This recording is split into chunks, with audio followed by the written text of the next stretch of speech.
ኢየሱስም ቀረበና እንዲህ ብሎ ተናገራቸው፣ ስልጣን ሁሉ በሰማይና በምድር ተሰጠኝ። እንግዲህ ሂዱና አሕዛብን ሁሉ በአብ በወልድና በመንፈስ ቅዱስ ስም እያጠመቃችኋቸው ያዘዝኳችሁንም ሁሉ እንዲጠብቁ እያስተማራችኋቸው ደቀ መዛሙርት አድርጓቸው። እነሆም እኔ እስከ ዓለም ፍጻሜ ድረስ ሁል ጊዜ ከእናንተ ጋር ነኝ። ማቴዎስ ወንጌል ምዕራፍ 28 ከቁጥር 18 እስከ ቁጥር 20። ይህ የማዳኑ ወንጌል የቴሌቪዥን ፕሮግራም ነው። በኢቫንጀሊካል ቴሌቪዥን የሚተላለፍ ሲሆን ዘወትር ቅዳሜ ከምሽቱ 1 ሰዓት ተኩል እስከ 2 ሰዓት ተኩል፣ ዘወትር ሰኞ ከሰዓት ከ11 ሰዓት እስከ 11 ተኩል ወንጌላዊ ዓለም እያሰፋ በኢትዮጵያ ሙሉ ወንጌል አማኞች ቤተክርስቲያን ሰሚት አጥቢያ። ስልክ ቁጥር 0911 1091 84። ኢየሱስ ክርስቶስ ከዘላለም ሞት ያድናል።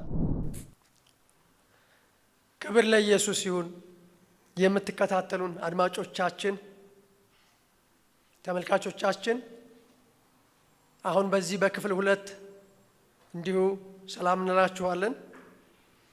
በክፍል 1 የማን ተከታይ ነዎት በሚል ርዕስ መከተል ያለብን ማንን ነው በሚል ርዕስ መከተል ያለብን ኢየሱስን እንደሆነ፣ ኢየሱስን መከተል መጽሐፍ ቅዱሳዊ ትእዛዝ እንደሆነ፣ እንዴት እንደምንከተለው ራሳችንን ክደን መስቀሉን ተሸክመን አባትና እናቶቻችን እንዴት ተን እንደምንከተለው ይሄንን ስል ትርጉሙ ይገባችኋል። ለምን ጥቅም እንደምንከተለው ተነጋግረናል። መቼ እንደምንከተለው ተነጋግረናል። በተለይ የትኛውም ነገር ዓላማ አለው። ኢየሱስ ክርስቶስን ለምንድነው የምንከተለው ብለን መጠየቅ አስፈላጊ እንደሆነ ጴጥሮስ እንደጠየቀ እኛ ሁሉን ትተን ተከተልን እንኪያስ ምን እናገኛለን እንዳለ ወዳጆቼ ምን እንደሚያገኙ ነግሯቸዋል። በምድር 100 እጥፍ እንዴት እንደሚያገኙ እሱ ብቻ አይደለም፣ በሰማይ የዘላለም ሕይወት እንደሚያገኙ በሰማይ መዝገብ ታገኛላችሁ እንዳላቸው በክፍል 1 አይተናል። መዝገብ ምንድን ነው ወዳጆቼ? ይሄ መዝገብ ማን ነው? የዘላለም ሕይወት ይገባናል። 100 እጥፍ በምድር ላይ ይገባናል። ምክንያቱም ትርፍና ኪሳራን ተምኖ መከተል ጥሩ ነው።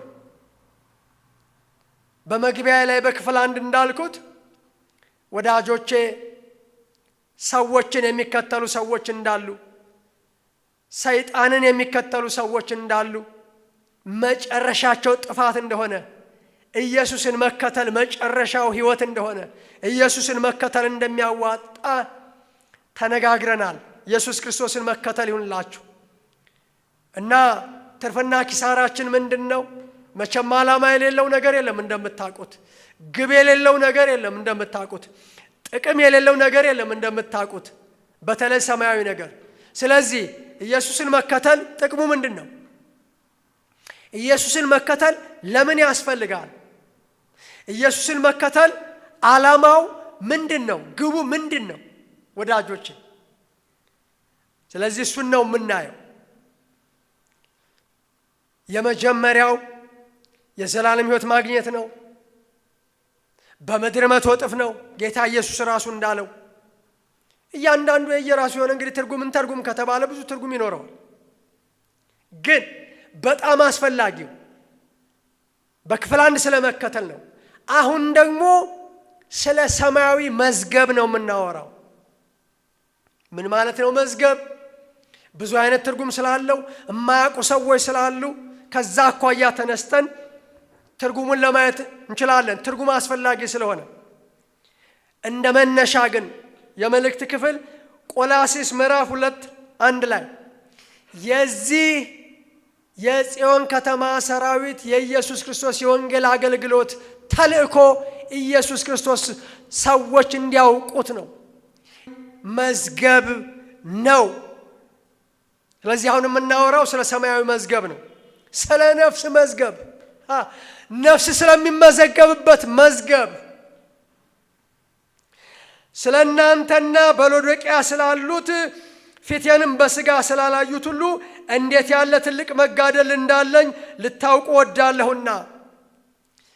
ጳውሎስ ሰዎች ኢየሱስን እንዲያውቁ ይጋደላል። ጳውሎስ ሰዎች ኢየሱስን እንዲያውቁ ስለ ኢየሱስ ይታሰራል።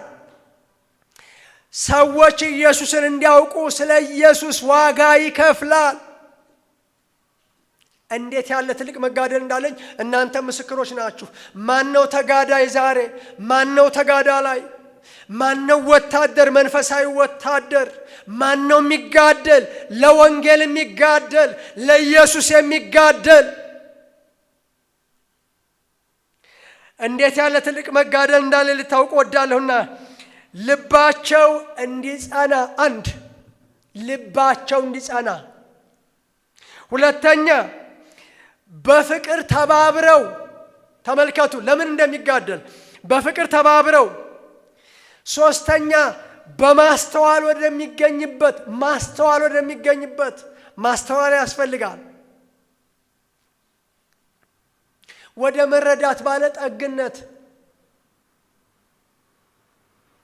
ክርስትና መረዳት ነው። ወደ መረዳት ባለጠግነት ሁሉ እንዲደርሱ የእግዚአብሔርንም ምስጢር። የማን ምስጢር? የእግዚአብሔር ምስጢር። ለካ እግዚአብሔር ምስጢር አለው። አዎ። ማነው ምስጢር? ኢየሱሴ። ምስጢር ሆኖ የቀረው አልቀረም። ምን ሆነ? ምስጢሩ ተገለጠ። ሃሌሉያ! ክብር ለኢየሱስ ይሁን። ምስጢር ተገልጧል። አንተ እንዴት ተሰውሮ እንደሆነ ኢየሱስ እናየዋለን። ከዛ ነው ወደ መዝገብ የምንሄደው። የእግዚአብሔርንም ምስጢር እርሱንም ክርስቶስን እንዲያውቁ እጋደላለሁ። የእግዚአብሔር ምስጢር ክርስቶስ ኢየሱስ ነው። ሰው ምስጢር እንዲያውቅ ነው የምንጋደለው። አሁን የምንሰብከው ምስጢር የሆነውን ኢየሱስን እንድታውቀው ነው ወዳጄ። እጋደላለሁ ይልና የተሰወረ ምስጢር ማለት ምን ማለት ነው? የተሰወረ፣ ያልተነገረ፣ የተደበቀ። ከተነገረማ ምስጢር ምኑ ምስጢር ሆነው? ከወጣማ ምኑ ምስጢር ሆነው? የአደባባይ ምስጢር ነው የሚባለው። እንዲያውም የእግዚአብሔርን ምስጢር እርሱንም ክርስቶስን እንዲያውቁ እጋደላለሁ። ወዳጄ ከተጋደልክ አይቀር፣ ዋጋ ከከፈልክ አይቀር፣ መስዋዕት ከሆንክ አይቀር ሰዎች ኢየሱስን እንዲያውቁ ተጋደል። ሰዎች ኢየሱስን እንዲያውቁ መስዋዕቱን ወዳጄ። የተሰወረ ለምን ስትለኝ፣ የተሰወረ የጥበብ የእውቀት መዝገብ ሁሉ በእርሱ ነውና። ኢየሱስ ክርስቶስ ምን እናገኛለን ሲል ጴጥሮስ፣ በሰማይ መዝገብ ታገኛላችሁ አይደል ያለው? መጥተህ ተከተለኝ በሰማይ መዝገብ ታገኛለህ ያለው። ወዳጆቼ ኢየሱስን ስትከተሉ በክፍል 1 መዝገብ ታገኛላችሁ ነው ያልናችሁ። ያ መዝገብ ማን ነው? ኢየሱስ ክርስቶስ ነው። ይሄው የተሰወረ የጥበብ የእውቀት መዝገብ በክርስቶስ ኢየሱስ ነውና ይላል። ስለዚህ መዝገብ ማን ነው? ኢየሱስ ክርስቶስ ነው። የማመዝገብ የእግዚአብሔር መዝገብ። ሰው ኢየሱስ ክርስቶስን ሲከተል ምን ያገኛል? ኢየሱስ ክርስቶስን ያገኛል። ኢየሱስ ክርስቶስ ምንድን ነው? የተሰወረ ነው። እንዴት እንደተሰወረ ጥቂት ላሳያችሁና ወደ መዝገብ እንሄዳለን። ሮሜ 16 ላይ እንግዲህ እንደ ወንጌሌ ስለ ኢየሱስ ክርስቶስም እንደተሰበከ ከዘላለም ዘመን የተሰወረውን ይላል። ሮሜ 16ን አንብቡት። እንግዲህ እንደ ወንጌሌ ስለ ኢየሱስ ክርስቶስም እንደተሰበከ ከዘላለም ዘመንም የተሰወረውን፣ አሁን ግን የታየውን፣ አሁን ግን የተገለጠውን፣ በአዲስ ኪዳን ሥጋ ለብሶ የተገለጠውን፣ በአዲስ ኪዳን ሰው የሆነውን፣ ፍጹም ሰው የሆነውን፣ አሁን ግን የተገለጠውን፣ ተሰውሮ የነበረው ኢየሱስ ክርስቶስ ከሰማይ የመጣ እንደሆነ ባለፈው ብዙ ጥቅሶችን አይተናል። ኢየሱስ ክርስቶስ ከአብ የወጣ እንደሆነ ከአብ ወጥቼ መጥቻለሁ እንዳለ ብዙ ጥቅሶችን አይተናል። ኢየሱስ ክርስቶስ ወደ አብ ሄዳለሁ እንዳለ፣ እኔ እንድሄድ ይሻላችኋል እንዳለ፣ ወደ አብ እንደወጣ ተመልሶ ወደ ነበረበት እንደወጣ አይተናል። አሁን ደግሞ ለፍርድ እንደሚመጣ አይተናል። እንደምንቀበለው አይተናል። ዳግም ምጽአት እንደሚመጣ ደግሞ አይተናል። ግን ተሰውሮ የነበረውን ምን ያለውን? አሁን የተገለጠውን የተሰወረ ጥበብና የእውቀት መዝገብ ኢየሱስ ነው። መዝገብ ታገኛለህ ኢየሱስን ስትከተል። አሁን ግን የታየው በነቢያት መጻሕፍት ለአሕዛብ የታወቀው ይላል። ኤፌሶን 3 ላይ ፍለጋ የሌለውን የክርስቶስን ባለጠግነት ለአሕዛብ ሰብክ ዘንድ ሁሉንም በፈጠረው በእግዚአብሔር ከዘላለም የተሰወረው ከዘላለም ዘመናት በፊት የተሰወረው። ለዚህ እኮ ነው ሰው የማያውቀው። አንዳንዱ ሰው ብቻ ነው የሚለው ለዚህ እኮ ነው። አንዳንዱ አምላክ ብቻ ነው የሚለው እኮ ለዚህ እኮ ነው። ከዘላለም የተሰወረው ሥርዓት ምን እንደሆነ እገልጥ ዘንድ ይላል ቆላስይስ 1 ላይ። ይህም ቃል ከዘላለምና ከትውልድ ጀምሮ ተሰውሮ የነበረ ምስጢር፣ ሦስቱም ጥቅሶች ላይ ተሰውሮ የነበረ ምስጢር እንደሆነ ይናገራል ኢየሱስ ክርስቶስ። ወዳጆቼ ምስጢር የነበረ ግን የተገለጠ ይሄ ምስጢር መዝገብ ነው። በብዙ ቦታ ምስጢር እንደሆነ ይናገራል። ማርቆስ 4:11 ለእናንተ የእግዚአብሔርን ምስጢር ማወቅ ተሰጥቷቸዋል፣ በውጭ ላሉት ግን እንዲህ አይደለም። ቅዱሳን እግዚአብሔርን ማወቅ ተሰጥቶናል፣ የተሰወረው ተገልጦልናል። ለእናንተም እንዲገለጥ እንጸልያለን። ለምታዩ፣ ለምትሰሙ፣ ለምታደምጡን ለእናንተም ኢየሱስ ክርስቶስ ተሰውሮ የነበረው የተገለጠው ኢየሱስ እንዲገለጥላችሁ እንዲበራላችሁ እንጸልያለን ወዳጆቼ። ቃሉንም ደግሞ ምን እንላለን? እንናገራለን። ስለዚህ እኛ ሁሉን ትተን ተከተልን እንኪያ ምን እናገኝ ይሆን? በሰማይ መዝገብ ታገኛለህ። ምንድነው ይሄ መዝገብ ማለት? መዝገብ ማለት ወዳጆቼ በደንብ መታወቅ ስላለበት ነው። ብዙ ሰው መስሪያ ቤት ያውቃል፣ መዝገብ አለ። ስም ዝርዝር የተጻፈበት መዝገብ አለ። የአርፋጅ መዝገብ ወዳጆቼ የመጣውና የቀረው የሚታወቅበት መዝገብ፣ ስም ዝርዝር መጻፊያ መዝገብ ወረቀት ማለት ነው። ደብተር ማለት ነው። ጥራዝ ማለት ነው። መዝገብ ማለት በሚገባን ቋንቋ ስለተጻፈ ነው። አሁን ይሄ በምድራዊ ቋንቋ ነው። ሰማያዊ መዝገብ ያኔ ይገባናል። አንደኛ ዜና 5 ላይ በብሉይ ኪዳን የእግዚአብሔር ቤት መዝገብ ይለዋል። በእግዚአብሔር ቤት መዝገብ አለ። እስራኤላውያን ካህናት፣ ነገስታት፣ ነቢያት የሚጻፉበት መዝገብ አለ። አንደኛ ዜና 5 ላይ ወንድሞቹ በየወገናቸው የትውልዶቻቸው መዝገብ በተቆጠረ ጊዜ ትውልድ እያንዳንዱ ነገር የሚጻፍበት መዝገብ አለ። መዝገብ ምንድነው? ማስቀመጫ፣ ኮረጆ ልትሉ ትችላላችሁ። ጌታ ኢየሱስ በአንድ ስፍራ ቁጭ ብሎ መዝገብ ላይ ሳንቲም የሚጥሉ ሰዎችን ያይ ነበረ እና አንዲት ሴት የጣለችውን ከዛ እንዴት እንደጣለች ትዳሯን እንዴት እንደጣለች አየ። ስለዚህ ማስቀመጫ ነው። ምሳሌ 21 ላይ እንደሚል አለ በሐሰተኛ ምላስ መዝገብ ወዳጆቼ ኃጢአት ይመዘገባል። በሐሰተኛ ምላስ መዝገብ ማከማቸት። መዝገብ ምንድነው? ማከማቻ። ማከማቸት የሚበን ጉም ነው። ይህን የሚፈልጉ ሞትን ይፈልጋሉ ወዳጆቼ። በኃጢአተኛ መዝገብ የተመዘገቡ ሰዎች ሞትን። መልካም ሰው ከልብ ልብ መዝገብ ነው። አየኸው? የክፉ ማስቀመጫ መዝገብ ነው።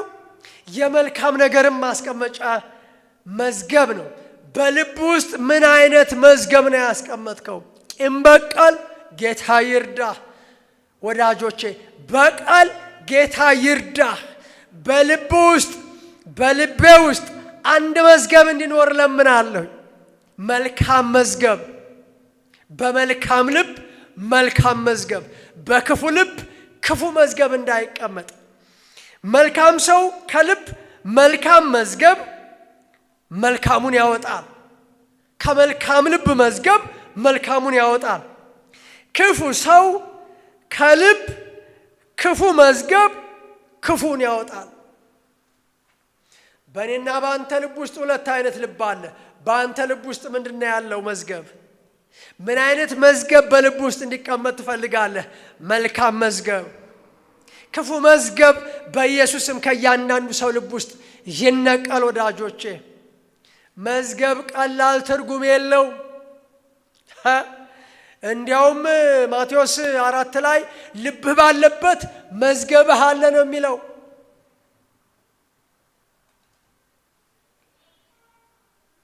የሰው ድርሻ ላይ እንመጣበታለን። ይሄ መዝገብ ብልና ዝገት፣ ሌቦች ቆፍረው የማያሰርቁት ብልና ዝገት የማይበላው መዝገብ እንድታከማች ይሄ መዝገብ። ስለዚህ የመዝገብ ወዳጆች ማስቀመጫ ነው፣ መጻፊያ ነው፣ የሰው ልብ ነው። ስንት አይነት የመዝገብ አይነት አለ። አሁን ይሄን የምንለው ትምህርት ስለሆነ ነው። አሁን ይሄን የምንለው ገብቷችሁ በቃ ከዛሬ ጀምሮ ኢየሱስ ክርስቶስ የተሰወረ የጥበብና የእውቀት መዝገብ ነው። በሰማይ መዝገብ ታገኛላችሁ ሲባል ኢየሱስን ነው የምናገኘው ብለህ ኢየሱስ ክርስቶስ መዝገብ እንደሆነ እንዲገባህ ነው ወዳጄ። ስንት አይነት መዝገብ አለ።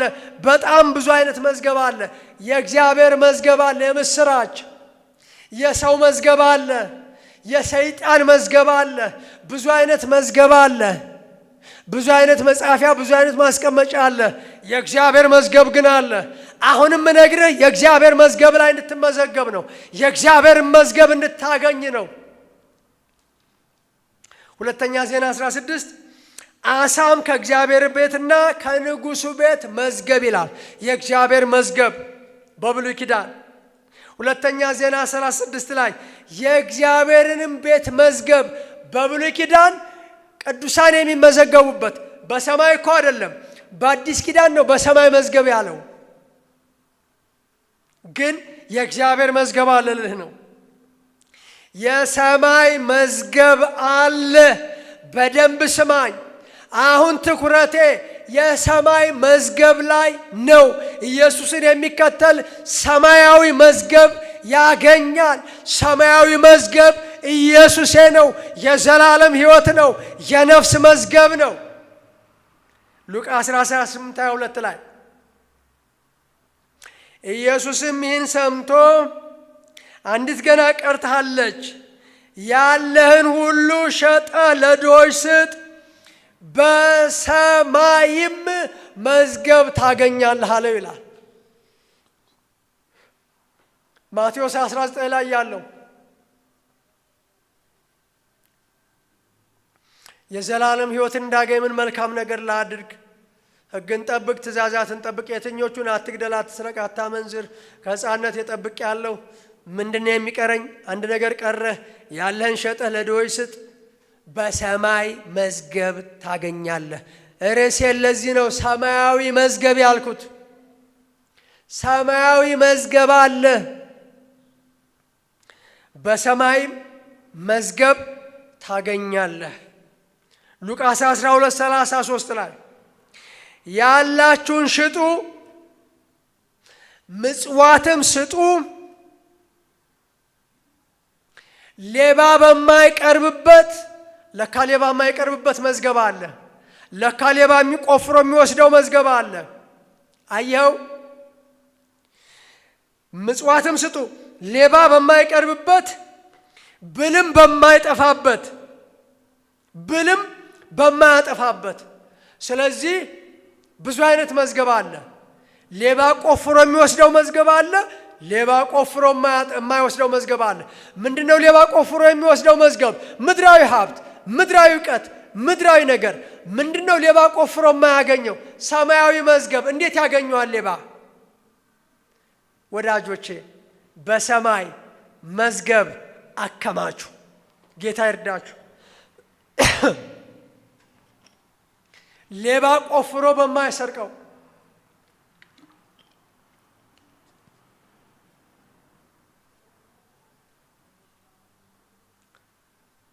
ያላችሁን ሽጡ፣ ምጽዋትም ስጡ፣ ሌባ በማይቀርብበት፣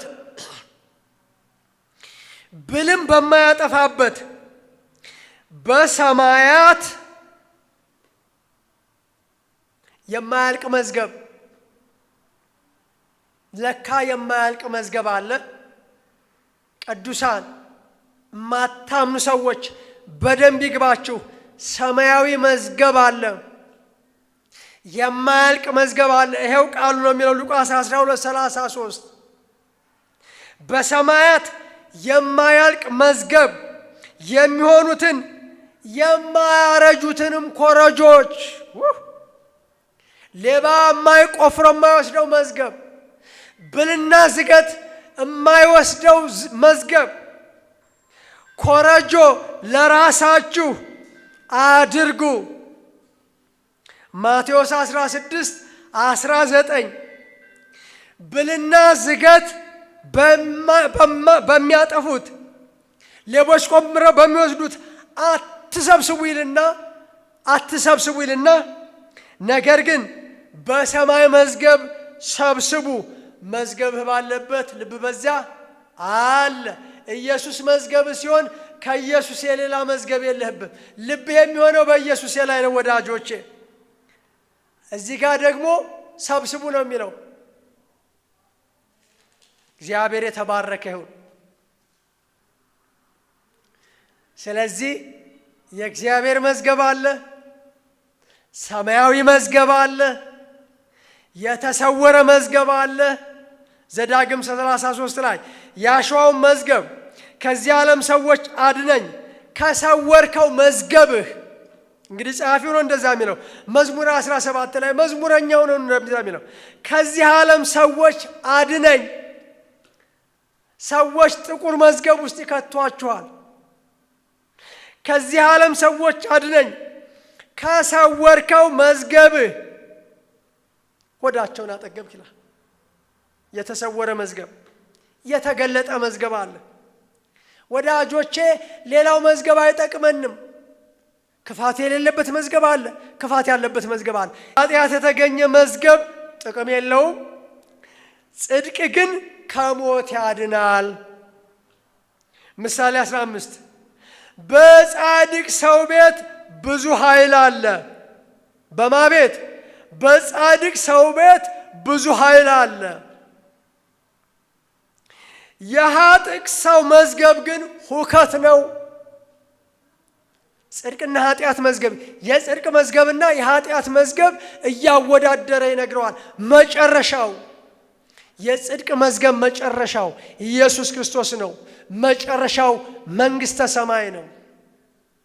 በጻድቅ ሰው ቤት ብዙ ኃይል አለ። የኃጥእ ሰው መዝገብ ግን ሁከት ነው። ስለዚህ የሁከት መዝገብ አለ። እግዚአብሔር ይርዳ።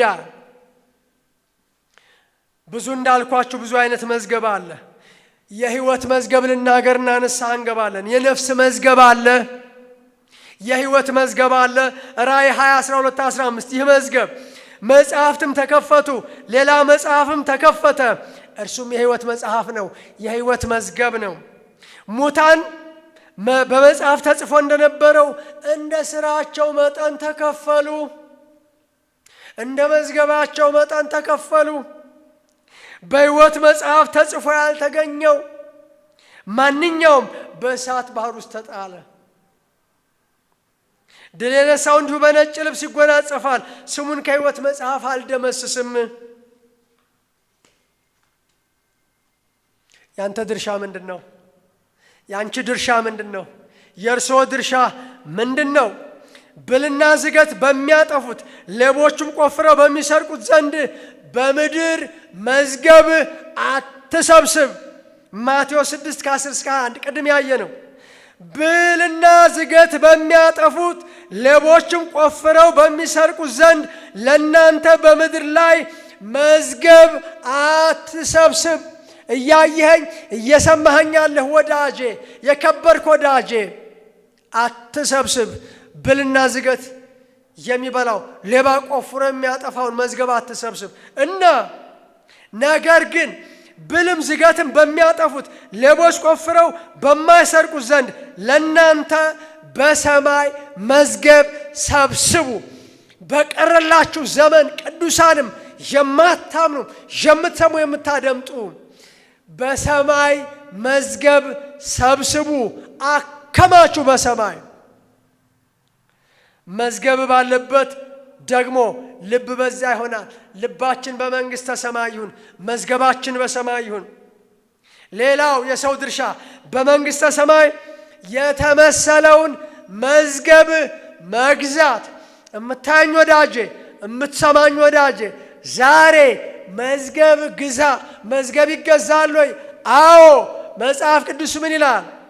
ማቴዎስ 13 ላይ ደግሞ መንግሥተ ሰማያት በእርሻ ውስጥ የተሰወረውን መዝገብ ትመስላለች።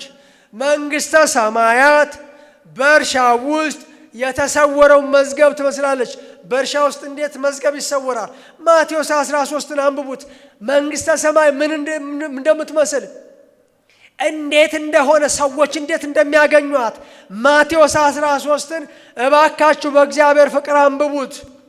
ማቴዎስ 13ን እና መንግሥተ ሰማይ በእርሻ ውስጥ የተሰወረውን መዝገብ ትመስላለች። ምሳሌ ነው። ሰውም አግኝቶ ሰወረው። ለምን እንደሰወረው አላቅም፣ ግን አግኝቶ ሰወረው። ኢየሱስ ክርስቶስ የተሰወረ መዝገብ ነው ብለን ቃል በቃል አይተናል። ቆላስይስ 2 ላይ ይሄ መዝገብ ኢየሱስ ይሆን? ሰውም አግኝቶ ሰወረው። ከደስታውም የተነሳ ሄዶ ያለውን ሁሉ ሸጠና ያንን እርሻ ገዛ። ምን ላርግ ብለህ ካልከኝ በመንግሥተ ሰማይ የተሰወረውን ግዛ።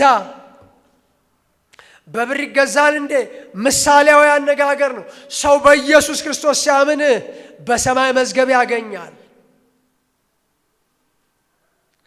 ሰማያት በእርሻ ውስጥ የተሰወረውን መዝገብ ትመስላለች። ሰውም አግኝቶ ሰወረው። ከደስታውም የተነሳ ሄዶ ያለውን ሁሉ ሸጠና ያን እርሻ ገዛ። ሁሉን ትተከን ተከተልን አይደል ያሉት? ይሄኛው ሰውዬ ደግሞ ያለውን ሁሉ ሸጠና ሄዶ ገዛ። አንተ ያኛው ሰውዬ ያለህን ሸጠ ለድሆች ስተባለ ብዙ ሀብት ነበረውና እያዘነ ሄደ፣ መከተል አቃተው። ይሄኛው ሰውዬ ደግሞ ያለውን ሸጦ ሄዶ ገዛ። ምን ትላለህ? ያለን ሁሉ ሸጠህን ለድሆች ስጥ፣ መጥተህ ኢየሱስን ተከተል፣ በሰማይ መዝገብ ታገኛለህ። ያንተ ድርሻ ይሄ ነው። ያለን ሁሉ ሄደህ ሸጠህ ያንን እርሻ ግዛ። ክብር ለጌታ ይሁን። ማርቆስ 10 ኢየሱስም ወደ እርሱ ተመልክቶ ወደደውና አንድ ነገር ጎደለ፣ ሂድ ያለን ሁሉ ሸጠህ ለድሆች ስጥ። አሁን ያለህን የምትሸጥበት ጊዜ ነው። በሰማይ መዝገብ ታገኛለህ። መስተም መስቀሉን ተሸክመህ ተከተለኝ አለው ይላል። ያለህን ሁሉ የመሸጥ ጉዳይ ነው። የእግዚአብሔርን ጥበብ ዕውቀት መዝገብ የሆነውን ኢየሱስ ክርስቶስን ማወቅ። ቆላስይስ 2 የእግዚአብሔርን ምስጢር እርሱንም ክርስቶስን እንዲያውቁ እጋደላለሁ። የተሰወረ ጥበብና የዕውቀት መዝገብ ሁሉ እሱ ነውና። ይሄ የምትገዛው መዝገብ ኢየሱስ ክርስቶስ ነው። ለሚመጣው ዘመን ለራስ መልካም መሰረት የሚሆን መዝገብ ማከማቸት የመጨረሻው። አንደኛ ጢሞቴዎስ 6 ላይ ስለ ሀብታሞች ይናገራል። እውነተኛውን ሕይወት ይይዙ ዘንድ ሕይወትን ታገኛላችሁ አይደል ያለው? ሕይወት ይይዙ ዘንድ ለሚመጣው ዘመን ለራሳቸው ለሚመጣው ዘመን በቀረልህ ዘመን ለራሳቸው መልካም መሰረት የሚሆንላቸውን እንዲሆኑ ሊረዱና ሊያካፍሉም የተዘጋጁ እንዲሆኑ ምከራቸው። ወርቃችሁ ብራችሁም ዝጓል አላቸው። ያዕቆብ 5 ላይ ወርቃችሁም ብራችሁም ዝጓል፣ ዝገቱም ምስክር ይሆንባችኋል፣ ስጋችሁንም እንደ እሳት ይበላል። ለኋለኛው ቀን መዝገብን አከማይታችኋል። ጥሩ ያልሆነ መዝገብ አከማይታችኋል። አሁን መልካም መዝገብ አከማቹ። ክብር ለኢየሱስ ይሁን። ጸልያለን። አባት ሆይ ስለሰማሁት ቃል አመሰግንሃለሁ። መዝገብ በሰማይ አከማቹ ብለሃል። ከዛሬ ጀምሮ መዝገብ ምን እንደሆነ እንደ እግዚአብሔር ቃል ገብቶኛል። ልቤ በዛ ይሆናል። አመሰግንሃለሁ። የተሰወረ የጥበብና የእውቀት መዝገብ ኢየሱስ ነው። ኢየሱስን እቀበላለሁ፣ በኢየሱስ ክርስቶስ አምናለሁ፣ በኢየሱስ ክርስቶስ ስም አሜን።